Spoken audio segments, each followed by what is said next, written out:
အခုရှေ့ဗီဒီယိုဖိုင်မှာဒီလောက်ထိပြီးသွားပြီပေါ့နော်ဒီမှာဆိုရင်အားတို့မနေ့ကသူ့ရဲ့ပုံစံအတိုင်းဆိုရင်ဒီလိုမျိုးဒါအတဲ့ပေါ့နော်အဲ့ရဲ့ပုံစံအတိုင်းဆိုရင်ဒါဒီလိုလေးဖြစ်သွားမှာအဲ့ကနော်ဒီတိုင်းလေးဒီပုံစံလေးအတိုင်းဒါအိတ်မှာဆိုလို့ရှိရင်ဒီပုံစံလိုမျိုးလေးကန့်လန့်ပြက်ကလေးဒီလိုထားရမှာเนาะအဲ့ဒီတော့ခုဒါကဒီတိုင်းရသွားပြီဆိုတော့ဒီမှာဒီနေရာမှာဆိုရင်ဒီလိုလေးသွားမယ်ပြီးရင်ဒီတိုင်းလေးပြီးရင်ဒီမှာထောင်ကျွန်းလေးတွေသူ့ထောင်ကျွန်းလေးတွေနဲ့သူရှိတယ်เนาะပြီးရင်ဒီမှာဒီတိုင်းအတဲပြီးရင်ဒါနောက်တစ်ဖက်ဖြစ်သွားပြီအိတ်ရယ်เนาะဒါအိတ်ရယ်အဝဒီဘက်မှာတစ်ဖက်ဒီမှာတစ်ခုเนาะပြီးတော့မှပြီးရင်ဒီဘက်ဘေးရလဲဒီအတိုင်းလေးလာမယ်ပြီးရင်ဒီမှာဆိုလဲသူ့အချွန်းလေးတွေအတိုင်းသူ့အတိုင်းလေးအချွန်းလေးတွေပြီးရင်ဒီအတိုင်းရှိမယ်เนาะဒါအပေါ်ဘက်เนาะအဲ့ဒီအတိုင်းကိုအောက်မှာအထက်ကခံမဲ့ပိတ်စာအထက်ကခံမဲ့ပိတ်စာတစားညှက်ရမယ်အထက်ကခံမဲ့ပိတ်စာဒီတိုင်းညှက်လိုက်ရုံပဲခုနကအပေါ်ကဒီဟာကိုထပ်ပြီးတော့ညှက်လိုက်ရုံပဲเนาะဒါကိုထပ်ပြီးတော့ညှက်ထားတာเนาะဒီမှာဆိုရင်ဒီကနေဒီလိုလာတယ်တစ်ချွန်းနှစ်ချွန်းသုံးချွန်းပြီးရင်ဒီအတိုင်းလေးเนาะအဲ့ဒီပုံစံအတိုင်းပဲဒီကနေဒီလိုလာတယ်တစ်ချွန်းနှစ်ချွန်းသုံးချွန်းပြီးရင်ဒီတိုင်းเนาะပြီးရင်ဒါရှိအဝဘက်ကဒီလိုပုံစံမျိုးလေးเนาะဇလားပုံလေးဒီဘက်မှာလည်းဇလားပုံလေးရှိတယ်ဟိုဘက်ကလည်းအဲ့ဒီပုံစံအတိုင်းပဲပြီးရင်1 2 3အပေါ်ကဒီမတို့ပိတ်ဆက်ဆက်ထားတဲ့ရဲ့ shape အတိုင်းပဲเนาะအဲ့ဒီဟာကိုယူပြီးတော့ဆွဲထားညှက်လိုက်တာပဲเนาะဒီမှာတစ်ခါညှက်မယ်ညှက်ပြီးသွားလို့ရှိရင်ပြီးရင်ဖော့ကိုလည်းအဲ့ဒီပုံစံအတိုင်းပဲညှက်ထားမယ်เนาะဖော့ကိုလည်းပုံစံအတိုင်းညှက်မယ်ညှက်ပြီးသွားလို့ရှိရင်အခုဒီအောက်ကအထဲခံမဲ့ပိတ်စာပေါ့เนาะအထဲကခံမဲ့ပိတ်စာကိုဖော့ပေါ်မှာတင်လိုက်မယ်ဒီလိုပုံစံအတိုင်းပဲတင်မယ်เนาะအလှကိုအပေါ်ကထားမယ်လှကိုပေါ်ကထားပြီးတော့ဒီဖော့ပေါ်မှာတည်တည်ကြလေးတင်လိုက်တင်ပြီးသွားပြီဆိုလို့ရှိရင်မတို့ကဒီအပေါ်ကအမတို့ရဲ့ပိတ်စာဆက်ထားတဲ့အလှပိတ်စာပေါ့နော်အဲ့ဒါကိုကြတော့ဒီလိုမျိုးအလှချင်းနော်ဒါကိုပြောင်းပြန်ဘက်ကနေပြီးတော့ဒီလိုတင်မယ်အလှကိုဒီအလှနဲ့ဒီအလှနဲ့ကိုပူလိုက်တာနော်ဒီအလှနဲ့ဒီအလှနဲ့ကိုပူလိုက်တာဆိုတော့ဒီလိုအလှချင်းဒီလိုတင်လိုက်မယ်သူ့တိုင်းလေးကွက်တိကြအောင်တင်မယ်နော်ပြီးလို့ရှိရင်ဒီမှာမြင်ရလာတော့မသိဘူးဒီမှာခဲလေးတွေနဲ့ချုပ်ရမယ့်နေရာလေးတွေကိုဆွဲပေးထားတယ်သူရဲ့မတို့အရင်ချုပ်စာခြံခဲ့တဲ့အတိုင်းပဲเนาะ1 cm ပေါ့1 cm ပတ်လည်ကိုချုပ်သွားမှာ1 cm ပတ်လည်ပဲဒီမှာဆိုရင်ပတ်လည်ချုပ်ရမယ့်နေရာလေးတွေကိုခဲလေးတွေနဲ့ဆွဲပြထားတယ်เนาะအဲ့ဒီတော့သူကဘယ်လိုချုပ်မလဲဆိုလို့ရှိရင်ဒီမှာဒါတစ်ဖက်အပေါ်ဘက်ပဲထားပါတော့အပေါ်ဘက်ဆိုလို့ရှိရင်ဒီဇလားပုံလေးရှိတယ်ဇလားပုံလေးရှိတာမှာမတို့ကဒီထိတ်ကနေဇလားရဲ့ထိတ်ကနေစချုပ်လာမယ်เนาะချုပ်လာမယ်ဒီမှာချုပ်စာသူ့ရဲ့လက်မဝက်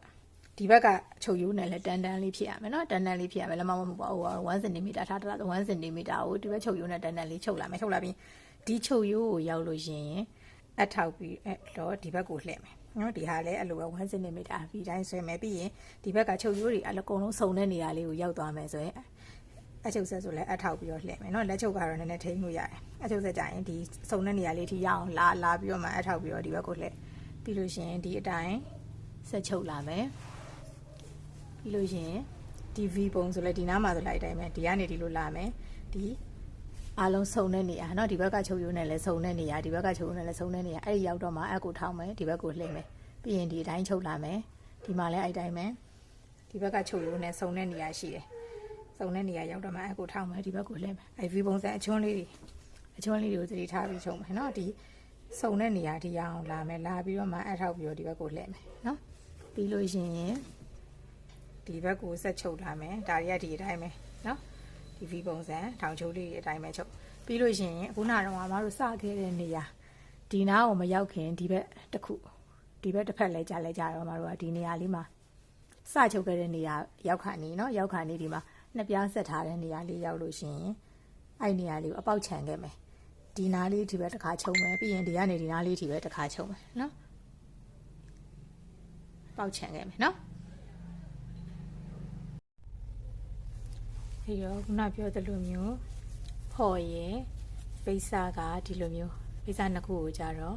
အလားချင်းပူလိုက်မယ်နော်ပူပြီးတော့ဒီလိုလေးနော်ဘေးမှာချုပ်စာလေးတခါတည်း1 cm စီမှတ်ရင်လည်းမှတ်သွားနော်ပြီးရင်ဒီလိုမျိုးဒီနေရာလေးတွေမှာချုပ်လာတယ်ဆိုလို့ရှိရင်ဒီမှာဒါကြတော့ခုနလှန်ထားရင်ကြတော့အဆင်မပြေတော့ဒီဘက်ကချုပ်စာရှိရတဲ့အတွက်ဒီနားမှာじゃဒီလိုချုပ်အောင်နော်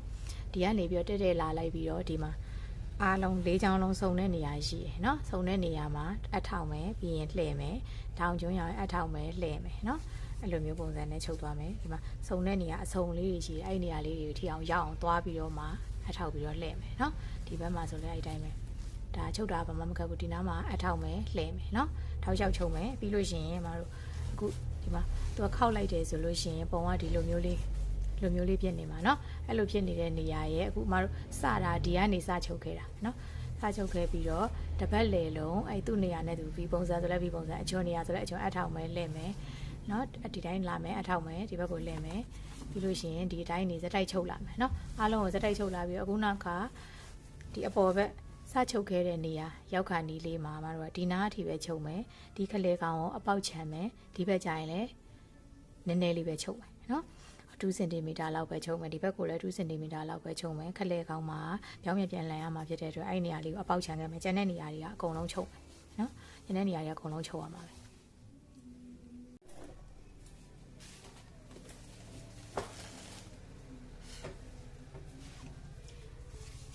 ခုဒီကနေပြီးတော့ဒီလိုစားချုပ်ရင်လည်းရတယ်နော်အဲ့လိုမှမချုပ်ဘူးဆိုလို့ရှင်လည်းအခုဒီမှာငါတို့အပေါက်ထားမဲ့နေရာလေးရဲ့ထိတ်ကနေစချုပ်တယ်အဲ့ဒါဆိုတပတ်လေလုံးဒီနားထိအောင်ချုပ်လိုက်ပြီးတော့ဒီခလေးကိုအပေါက်ထားခဲ့ရင်ရတယ်နော်အဲ့တော့ဒီပေါက်ထားခဲ့မဲ့ထိတ်လေးကနေပြီးတော့စချုပ်လိုက်မယ်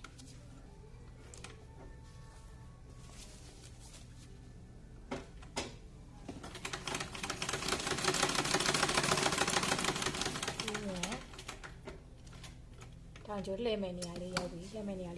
ရင်အကူထောက်ပြီးတော့လှည့်မယ်နော်ဟိုထောက်ပြီးတော့လှည့်မယ်ပြီးရင်ဘယ်ထိချုပ်မလဲဆိုရင်ဒီစုံတဲ့နေရာလေးဒီအောင်ချုပ်နော်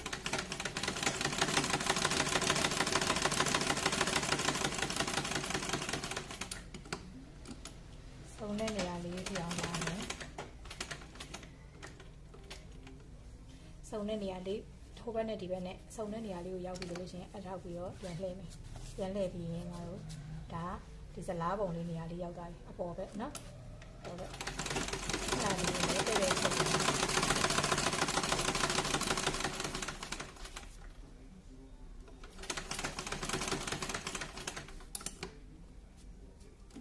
ကိုလည်းစုံတဲ့နေရာလေးဒီအောင်ချုပ်နော်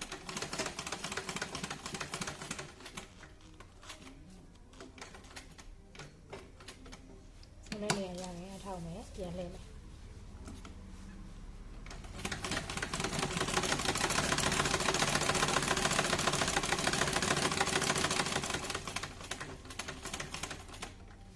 ကိုရောက်သွားပြီ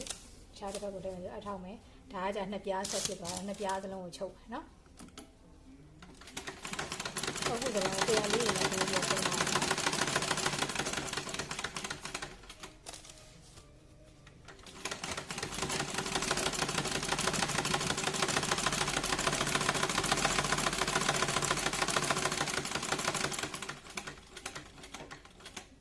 ထောင်းရောက်သွားပြီအထောက်မယ်လှည့်မယ်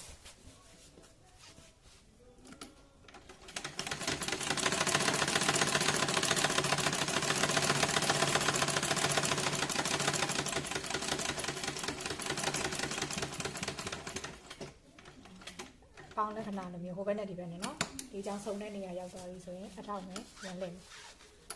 ဒါ V ပုံစံလေးကိုချုပ်မယ်နော်ဒီဘက်မှာပုံစံပြန်လေးရ3တော့လောက်ရှိတယ်တောင်းရောက်ပြီအထောက်နဲ့လှည့်မယ်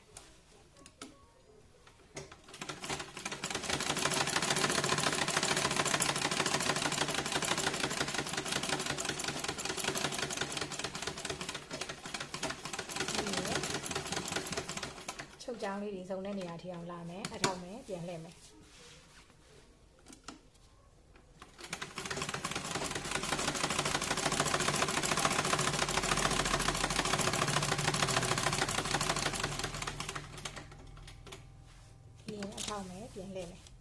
ဒီနေရာမှာ V ပုံစံချွန်းက3ချွန်းဖြစ်နေတဲ့အတွက်ကြောင့်မလို့နော်လှည့်ရတဲ့နေရာလေးနည်းနည်းများတယ်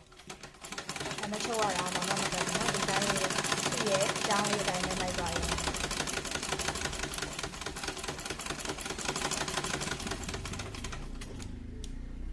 ဒီတောင်းကိုရောက်ပြီးအထောက်မယ်ပြန်လှည့်မယ်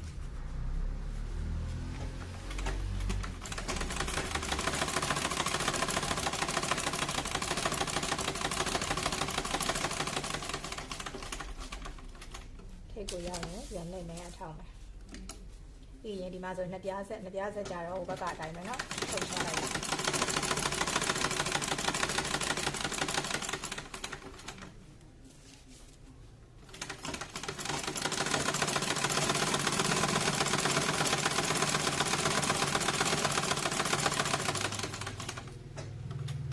ထိပ်ကိုရောက်ပြီးပြန်လှည့်မယ်ဒါကနောက်တစ်ဖက်ထိပ်ဒီဘက်ထိပ်ကိုရောက်သွားပြီเนาะဒီဘက်တစ်ဖက်ရဲ့ထိပ်ကိုရောက်သွားတယ်အစထုတ်ခဲ့တဲ့ပုံရောက်သေးဘူးเนาะဒါနောက်တစ်ဖက်ပေါ့အစထုတ်ခဲ့ရဲ့ဒါနောက်တစ်ဖက်စုံတဲ့နေရာလေးဒီအောင်သွားမယ်เนาะစုံတဲ့နေရာလေးဒီရောက်တော့မှအထောက်ပြီးတော့လှည့်မယ်ဒီကြောင်းလေးကိုစုံတဲ့နေရာဒီအောင်လာမယ်ဒါကပေါ်ကအဲ့အဖွင့်ပိတ်နေရเนาะအဲ့ဒါကလားပုံလေးဒီမှာစုံတဲ့နေရာလေးပြောင်းလာမယ်ပြီးရင်အထောက်မယ်လှည့်မယ်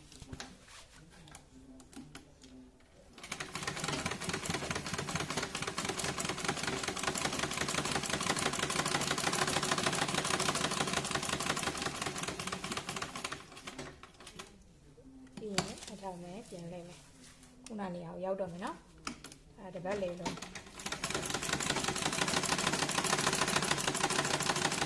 ပေါ်ပိတ်စားချက်တက်တဲ့ခါကျရင်အောက်ကပိတ်စားလေးနည်းနည်းလေးရအောင်လေးကြီးထားတယ်เนาะပြီးတော့မှဆက်လို့ရတယ်ချုပ်နေနေလို့သွားမှာဆိုလို့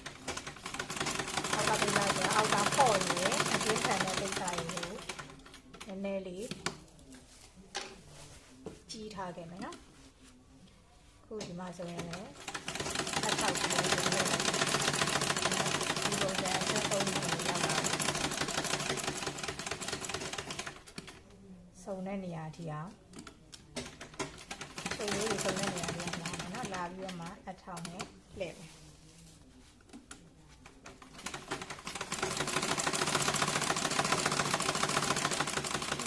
ခေါင်းထိပ်ကိုရောက်လာပြီ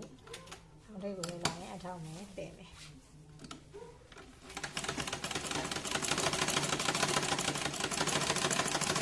ဒီမှာလည်းဒီပုံစံလေးရဲ့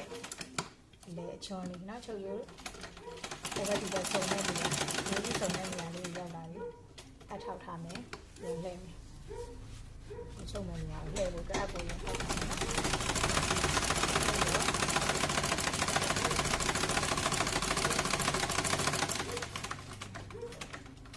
ဒါက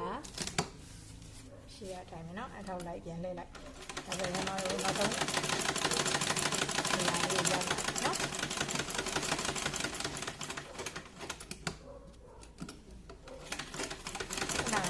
နဲ့ခြံလေးကတော့လည်းတော့စုံတဲ့နေရာလေးဒီသွားမယ်အကူထောက်ထားမယ်လှည့်လိုက်မယ်ပြီးရင်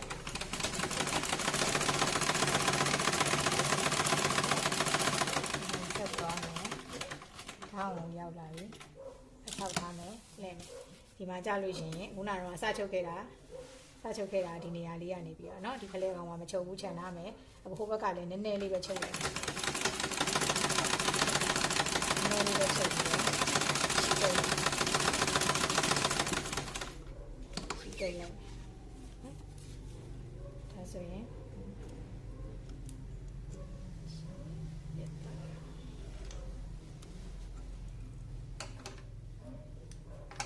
ရှိတုတ်ထားလိုက်မယ်နေရာလေးခြံခဲ့မယ်နော်ဒီပုံလေးကိုချုပ်တယ်ဒါမျိုးလေးကိုဒီလိုစတူရမ်းမဟုတ်ဘဲနဲ့ဟက်ဆက်ကောင်လေးတွေရှိတယ်ဆက်တဲ့ကောင်လေးတွေလည်းဒါမျိုးလေးချုပ်လို့ရတယ်